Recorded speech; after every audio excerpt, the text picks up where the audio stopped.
Hello aspirants, welcome to my channel. I hope you are doing well. My name is Ritu. ठीक है। देखिए बेटा, जब कभी भी हम बात करते हैं पॉलिटी, चाहे आप वो सिविल सर्विसेज एग्जामिनेशन के लिए बात करें, चाहे वो स्टेट की किसी अदर एग्जाम के बारे में बात करें, तो जब हम पॉलिटी की बात करते हैं तो हमारे लिए बेस्ट ऑप्शन जो होता है हमारे सामने, that is your Laxmikanth. M Laxmikanth की जो बुक है इंडियन पॉलिटी की, वो काफी अच्छी मानी जाती है। ठीक है, वैसे मार्केट में और भी सारी कई बुक अवेलेबल हैं, बट एम लक्ष्मीकांत में बहुत ही अच्छे तरीके से एक्सप्लेनेशन है। देखिए, मैं आपको ये सजेस्ट करूंगी कि आप मल्टीपल बुक पढ़ने की बजाय एक ही बुक को मल्टीपल टाइम पढ़िए। आप देखिए, सेम कॉन्सेप्ट को मल्टीपल बुक से पढ़ रहे हैं, उससे बेटर है कि आप सेम बुक को मल्टीपल टाइम पढ़ें, जिससे आपकी जो डाउट्स हैं वो ज्यादा क्लियर होंगे और जो आपकी कॉन्सेप्ट की क्लियरिटी होगी वो ज्यादा अच्छे से होगी। ठीक है, तो मैं शुरू करने जा रही हूँ इंडियन पॉलिटी, जो कि है एम लक्ष्मीकांत के थ्रू। ठीक है, ये 6th एडिशन है। वैसे प्रीवियस एडिशन में ज्यादा चेंजेस है नहीं, बस 5 से 6 चैप्टर्स हैं जो एक्स्ट्रा ऐड किए गए हैं। ठीक है, इसमें काफी अच्छा कॉम्प्रिहेंसिव एनालिसिस है इन सारी चीजों का। चलिए शुरू करते हैं। देखिए, बहुत अच्छी बात है कि इसमें जो पूरा का पूरा जो बुक है वो आपके पार्ट्स में डिवाइडेड है, और जो फर्स्ट पार्ट है जिसमें आप कॉन्स्टिट्यूशनल फ्रेमवर्क की बात कर रहे हो, उसमें जो फर्स्ट चैप्टर है that is your historical background. तो शुरू करते हैं हिस्टोरिकल बैकग्राउंड को। ठीक है, I hope you are going to enjoy. मैंने अपने चैनल पर एक शॉर्ट्स की वीडियो और बनाई हुई है, शॉर्ट्स की सीरीज और बनाई है, जिसमें मैंने सेम पॉलिटी बुक को शॉर्ट्स के थ्रू कवर करने की कोशिश करी है, जिसमें हम फर्स्ट चैप्टर पर ही हैं। आप क्विक रिवीजन के लिए आप उन शॉर्ट्स को देख सकते हैं। ठीक है, तो शुरू करते हैं हिस्टोरिकल बैकग्राउंड। आपको पता है जो ब्रिटिशर्स थे 1600 में एज अ ट्रेडर हमारी इंडिया में आए थे, क्योंकि क्वीन एलिजाबेथ ने उनको एक चार्टर अलॉट किया गया था। इस चार्टर के बेसिस पे आप ईस्टर्न साइड में, वर्ल्ड के ईस्टर्न साइड में आप ट्रेड कर सकते हो। ठीक है, और इसी चार्टर के थ्रू उन्हें परमिशन मिल गई थी ईस्ट इंडिया कंपनी को बनाने की। ठीक है, तो स्टार्टिंग में वो एज अ ट्रेडर आए। ठीक है, ट्रेड करना उन्होंने स्टार्ट किया। टिल 1765 तक जो कंपनी थी वो प्योरली ट्रेडिंग कंपनी थी। ठीक है, उससे पहले कोई भी वो ना तो रेवेन्यू लेते थे, ना ही सिविल से रिलेटेड जो भी मैटर थे उनसे उनसे कोई उनका कोई लेना देना था। लेकिन 1765 में जैसे ही उन्हें दीवानी मिली, दीवानी का मतलब क्या होता है कि right over revenue and civil justice, means particular area से आप रेवेन्यू कलेक्ट कर सकते हो और वहां पे जो सिविल मैटर थे उनमें भी आप इंटरफेयर कर सकते हो। ठीक है, तो उन्हें दीवानी अलॉट की गई, कहां कहां के लिए? बंगाल, बिहार एंड उड़ीसा के लिए। ठीक है, और इसके बाद उनका स्टार्ट हुआ ट्रेडिंग के अलावा वहां पे क्या टेरिटोरियल पावर उनकी स्टार्ट हुई। ठीक है, अब देखिए, ये पावर जो टेरिटोरियल पावर है ये कंटिन्यू चलती रही 1858 तक। 1858 तक चलने के बाद एक्चुअली क्या हुआ था, 1857 में सिपाही म्यूटिनी हुई थी, जिसमें उन रिवोल्ट हुआ था। उसके डिफरेंट डिफरेंट रीजंस थे, वो आप मॉडर्न हिस्ट्री में बहुत अच्छे से क्लियर करोगे। बट सिपाही म्यूटिनी के बाद जो ब्रिटिश क्राउन था उसने जो इंडिया के ऊपर जो गवर्नेंस थी उसको डायरेक्टली अपने अंडर में ले लिया, डायरेक्ट रिस्पॉन्सिबिलिटी ले ली। ठीक है, और ये जो रिस्पॉन्सिबिलिटी थी ये 15 अगस्त 1947 तक कंटिन्यू रही, जब तक कि इंडिया को इंडिपेंडेंस नहीं मिल गई। तो चलिए एक बार आपके बुक में क्या लिखा हुआ है ये देख लेते हैं। The British came to India in 1600 as a traders in the form of East India Company which had the executive right of trading in India under the charter granted by Queen Elizabeth first. Queen Elizabeth first ने उन्हें एक charter allot किया 1600 में, जिसकी वजह से उन्होंने east India company को स्टैब्लिश किया। In 1765, the company, which till now had a purely trading functions, obtaining the Diwani of Bengal, Bihar and Odisha. Bengal, Bihar, Orissa में दीवानी मिल गई, जिसकी वजह से उनका जो करियर है, this started its career as a territorial power. Territorial power के फॉर्म में इनका करियर स्टार्ट हो गया यहाँ पे। अब देखिए, In 1858, in the wake of Spy Mutiny, the British Crown assumed direct responsibility for the governance of India. This rule continued till India was guaranteed independence on 15 अगस्त 1947। जो चीजें मैंने आपको भी एक्सप्लेन करी हैं वही सारी चीजें हैं। ठीक है, देखिए इसके बेसिस पे हम जो पूरा ब्रिटिशर रूल था, जो ब्रिटिश राज था, उसको हम दो पार्ट में डिवाइड कर सकते हैं। एक तो तब जब कंपनी का रूल था, और दूसरा 1858 के बाद जब आपका डायरेक्टली ब्रिटिश क्राउन आ गया था। ठीक है, अब देखिए आपकी बुक में क्या लिखा हुआ है, इसी के बेसिस पे आपका जो कंप्लीट था उसको मेजर टू सेगमेंट में डिवाइड कर सकते हैं। जो भी क्रोनोलॉजी थी उसको दो सेगमेंट में, company rule and crown rule. चलिए आपकी बुक में क्या लिखा हुआ है, इस पैराग्राफ में भी क्या लिखा है वो देख लेते हैं, फिर हम चलते हैं company rule and British rule में, क्राउन रूल में, कि क्या कौन कौन से लॉज आए थे जिन्होंने इंडिया के कॉन्स्टिट्यूशन की फ्रेमिंग को या पॉलिटिकल सिस्टम को किस तरीके से इम्पैक्ट किया था। देखिए, with independence came the need of constitution. Independence जैसे ही आई उसके बाद कॉन्स्टिट्यूशन की नीड स्टार्ट हुई। Hence a constituent assembly was formed for this purpose in 1946 and on 26th January 1950 the constitution came into being. However, various features of the Indian constitution and the polity have their root in British rule.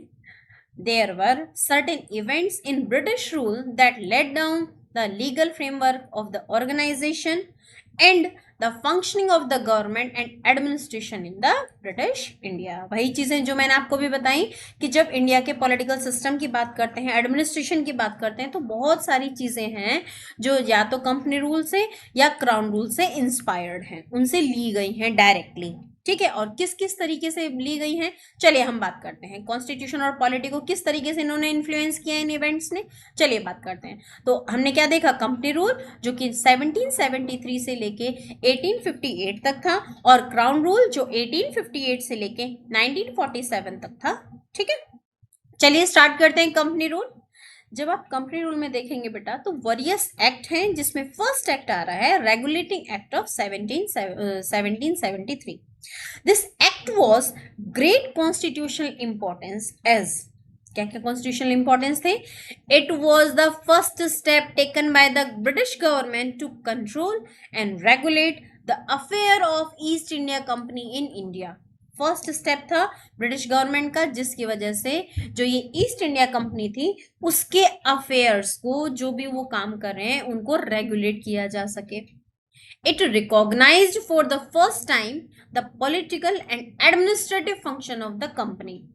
First time इन्होंने political और administrative function क्या होंगे company के, उनको determine किया, recognise किया। It let down the foundation of central administration in India. सबसे पहले सेंट्रल एडमिनिस्ट्रेशन की लेट डाउन या फाउंडेशन किसने रखी, रेगुलेटिंग एक्ट ऑफ 1773 ने। चलिए अब इसके फीचर्स की बात करें।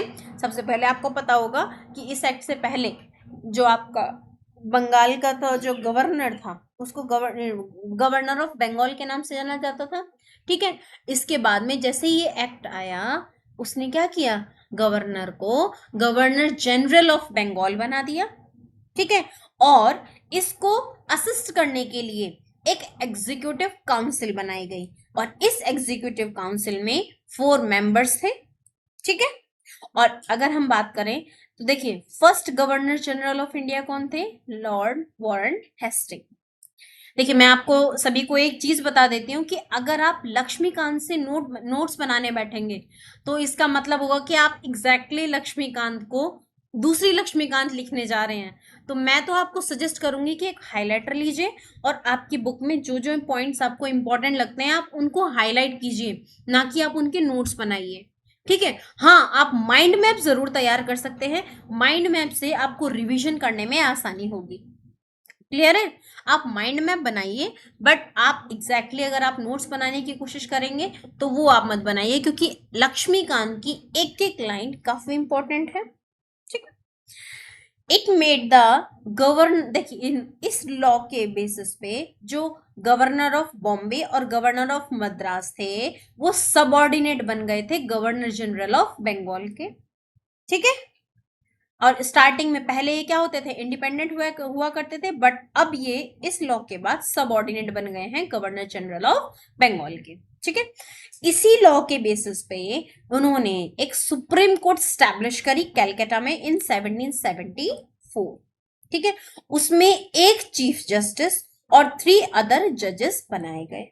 ठीक, अब इस लॉ ने क्या किया, जो भी सर्वेंट्स थे कंपनी के उन्हें किसी भी तरह की प्राइवेट ट्रेड नहीं करनी है और पीजेंट से किसी भी तरह की ब्राइब और प्रेजेंट्स नहीं लेने हैं। जो इंडिया के नेटिव्स हैं उनसे किसी भी तरह के प्रेजेंट्स और ब्राइब नहीं लेने हैं।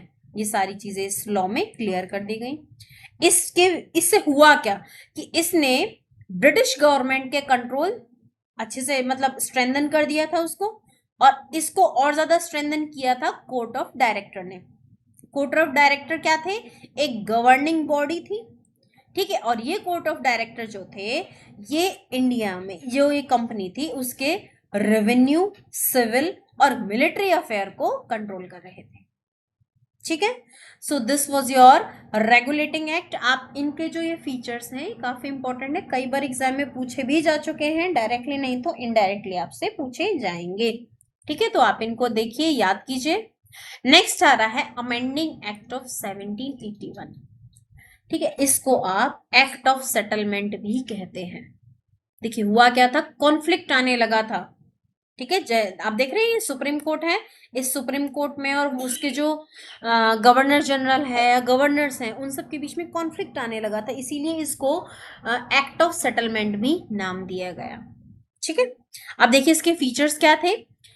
It exempted the governor general and the council from the jurisdiction of supreme court for the act done by them in their official capacity। Means governor general या फिर उसकी काउंसिल कोई भी काम कर रही है जो उनके jurisdiction मीन्स उनकी ऑफिशियल कैपेसिटी में, मतलब वो ऑफिशियली अपना कोई भी काम कर रहे हैं, उसके लिए ये सुप्रीम कोर्ट में रिस्पॉन्सिबल नहीं होंगे।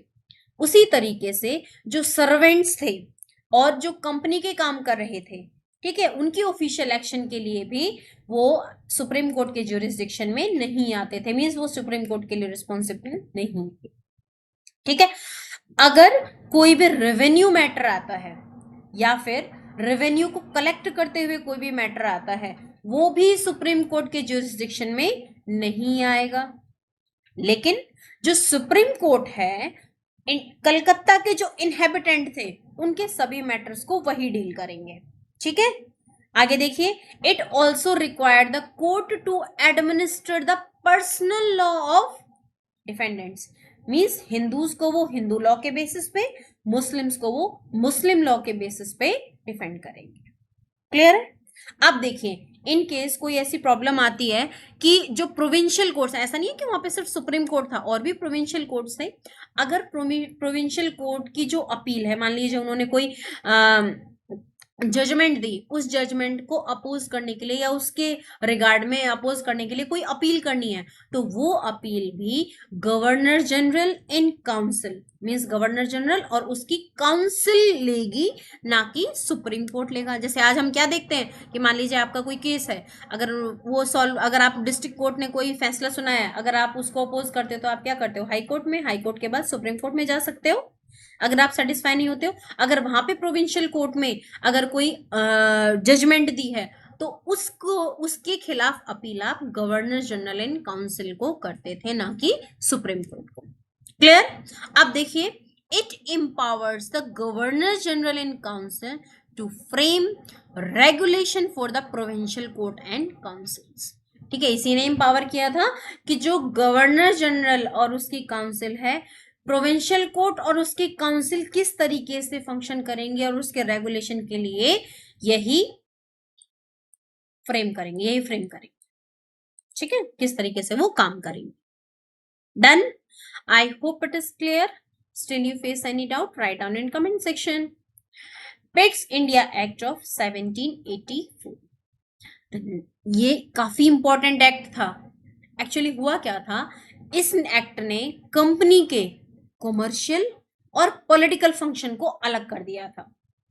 ठीक है, इस एक्ट के थ्रू एक कोर्ट ऑफ डायरेक्टर था, देखिए, जो क्या कर रहा था, कॉमर्शियल अफेयर को मैनेज कर रहा था, और इन्होंने एक नई बॉडी बनाई जिसका नाम था बोर्ड ऑफ कंट्रोल, जो क्या कर रही थी, कंपनी के रूल, जो पॉलिटिकल अफेयर्स थे वो उनको मैनेज कर रही थी। एक्चुअल में अगर आप देखो, इसे गौर से देखो और इसे समझने की कोशिश करो, जो कोर्ट ऑफ डायरेक्टर थे ये थे ईस्ट इंडिया कंपनी के लिए, लेकिन जो बोर्ड ऑफ कंट्रोल था, जो पॉलिटिकल अफेयर्स को मैनेज कर रहा है, ये किसको रिस्पॉन्सिबल होगा, आपकी ब्रिटिश क्राउन को डायरेक्टली। ठीक है, इस तरीके से आप क्या देख रहे हो, ड्यूअल गवर्नमेंट देख रहे हो ना, डबल गवर्नमेंट दिखाई दे रही है आपको, कि एक कमर्शियल अफेयर को और दूसरी पॉलिटिकल अफेयर को। Done. Thus it established a system of double government. अब देखिए, ये जो बोर्ड ऑफ कंट्रोल है, इसका काम क्या होगा, it empowered the board of control to supervise and direct all operations of the civil and military government or revenue of the British possession in India. कहने का मतलब क्या है, सिविल मैटर जो होंगे, मिलिट्री मैटर जो होंगे, वो या फिर रेवेन्यू, ये सारा कहाँ किसके लिए रिस्पॉन्सिबल होगा, ये बोर्ड ऑफ कंट्रोल रिस्पॉन्सिबल होगा, और ये डायरेक्टली किसको रिपोर्ट करेगा, British crown. I hope it is clear. ठीक है, तो ये तो था हमारा पिट्स इंडिया एक्ट।